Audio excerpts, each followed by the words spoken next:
You know, when we think of Mother Teresa, we usually picture the saint, right? The global symbol of charity. But that's just the surface story. Today, we're going to blow past the sainthood and find the strategist. We're not just telling a feel-good story, we are deconstructing a powerful, repeatable system she built from the ground up. It's a principle that flips our entire idea of power on its head. This is the story of how one woman figured out how to weaponize compassion. This right here, this single idea is the key to the whole thing. And this wasn't just some nice quote for a poster. This was a radical, strategic pivot. See, Teresa understood something fundamental about real influence, that world-changing power doesn't trickle down from the top. It doesn't come from policies made in fancy rooms. It grows up from the ground level. It's built by being right there, getting your hands dirty. She realized true power isn't in a throne room. It's in the gutter, with the very people everyone else has written off. And this core idea is what we're calling the Teresa Principle. And pay attention to the language here, because it's totally deliberate, systematic, lethal professional weapons. This is not a guide to random acts of kindness. This is a strategic method, a repeatable, focused, and incredibly powerful way to make an impact. It's all built on the idea that your small, direct personal actions, the very things most people write off as inefficient, are actually way more powerful than any big top-down strategy. All right, so here's our roadmap. We're going to break this down piece by piece. We'll start with that one moment on a train where the whole principle was born. Then we'll look at the years of frustration that led up to it. We'll unpack her core mindset, the operational system she built, the incredible results, and then, most importantly, what it all means for you. So let's dive right in with that one pivotal moment, the catalyst for everything. The year is 1946. Teresa is on a train rolling through India, and this one single journey, which she later called the call within the call, would completely change her life and honestly change the world's whole idea of what service even means. I want you to just imagine this for a second. You've got a stable career, you're a respected teacher, you live a safe, comfortable life inside the walls of a convent, totally protected from the chaos of the world. Then, on this train ride, you get hit with this terrifyingly clear realization. The only way to make a real, meaningful difference is to give it all up, to walk away from the security, the respectability, all of it, and just step into the total unknown. For her, this wasn't about fame. It was a sudden, gut punch of a call to be truly fundamentally useful. And right there, from that one decision on the train, the principle itself was born. Let's really tear this definition apart, because every word here counts. It's a systematic exercise, meaning it's disciplined and strategic, not just emotional. It's about radical proximity. You have to get uncomfortably close to the problem. And this is the big one. It completely redefines success. In this world, service is the only metric of greatness. Not money, not status, not titles. Just service. But look, a revelation that big doesn't just pop out of thin air. It was really the explosive result of decades of this internal conflict. To really get why she made that choice on the train, we have to understand the 17 years of friction that came first. This journey didn't start in India. It actually started way back in her childhood in Skopje. Before she was Mother Teresa, she was Agnes. And her mother taught her that hospitality wasn't just a nice idea, it was a non-negotiable standard. After her father died, she grew up in a broken home, so she knew what loss felt like firsthand. Then came 17 years as a geography teacher in Calcutta. And this period was defined by what the source calls spiritual friction, this deep, nagging feeling that her safe, protected life was painfully disconnected from the real world just outside the window. All of this just built and built, year after year, until that moment in 1946, when she finally refused to be protected from suffering anymore. And this slide just lays out that internal tug-of-war so perfectly. On one side, you've got the prison of safety, the comfy convent walls, the total absurdity of teaching geography to well-off students while a massive famine is raging right outside. It was a safe identity that was burying her. And on the other side, you have the forge of purpose, the harsh no-money reality of the slums, and a commitment to stand in radical proximity to the real problem. This was the freedom of what's called sovereign altruism, the power to serve on your own terms. She had to choose the forge over the prison. So she traded her habit for a simple cotton sari and walked out the door. Okay, so she makes the choice. She leaves the convent and walks straight into the slums. But to survive there, let alone be effective, she needed a totally new mental operating system, a whole new philosophy for how to act. And that led her to develop what she called the philosophy of the small thing. Think about it. Our world is obsessed with scale, right? How do we scale the solution? How do we reach millions? Her whole philosophy was a rejection of that.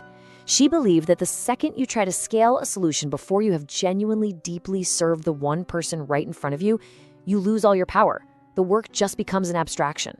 So the core rule became incredibly simple. Do small things with great love. Now, the core tactic for this philosophy is something called radical presence. And again, notice the wording. This is a strategy.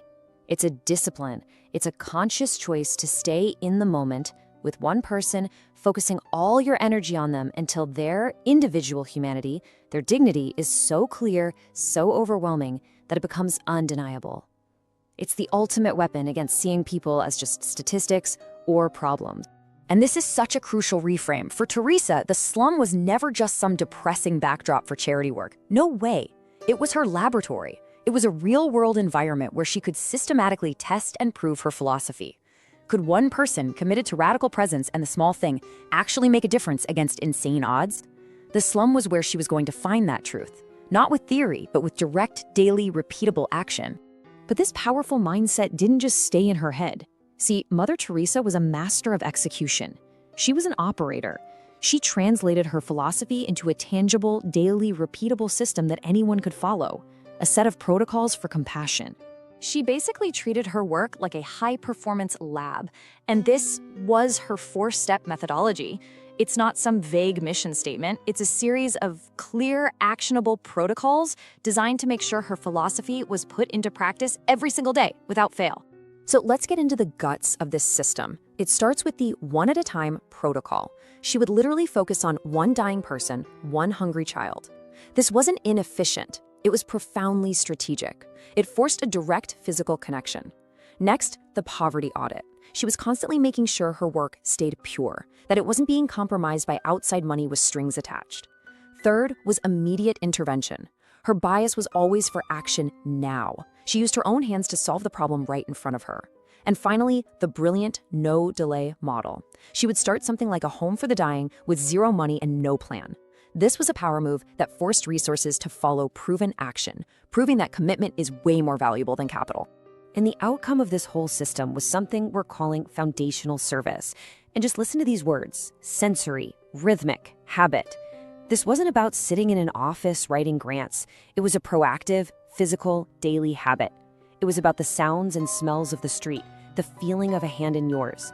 It was about actively finding the suffering instead of passively waiting for funding. It was about action, not administration. So what happens when one person commits to this mindset and this system day after day for decades? What's the result of that kind of unwavering focus on the small thing? Well, the result is a total transformation, not just for her, but for the entire world's idea of what it even means to be great. The world eventually took notice, of course, culminating in one of its highest honors, the Nobel Peace Prize. But here is the critical takeaway. The prize was never the goal. It was a consequence, a lagging indicator. It was the world finally recognizing a system so powerful and a truth so undeniable that it just couldn't be ignored anymore. The greatness was just a byproduct of the service. So her real legacy isn't the prize or the fame. It's the complete and utter destruction of the myth that power is about what you have. Having money, having status, having a big title. She replaced it with a new idea, that true lasting power is about service. It's about what you give, not what you get. And this is the proof. She started as a quiet geography teacher, totally invisible to the world. She became the architect of a new moral conscience for the entire planet. And she did it by proving that one woman, in a simple cotton sari, armed with a clear principle and a disciplined system, could be infinitely more powerful than some big, bureaucratic, million-dollar foundation. Proximity is more powerful than money. And this is where the story pivots. This is where it stops being about a historical figure in Calcutta and starts being about you, in your life, in your work, right now. Because this principle isn't just for saints. It's a strategy for anyone who wants to make a real impact. Her journey is basically a roadmap for anyone who feels stuck, who feels like their vision is getting buried by their job title or by bureaucracy or by just the massive scale of the problems we face. So what does this mean for you in your world? So here's the challenge. Find your version of her home for the dying. Find that one small, ignored thing in your own professional life.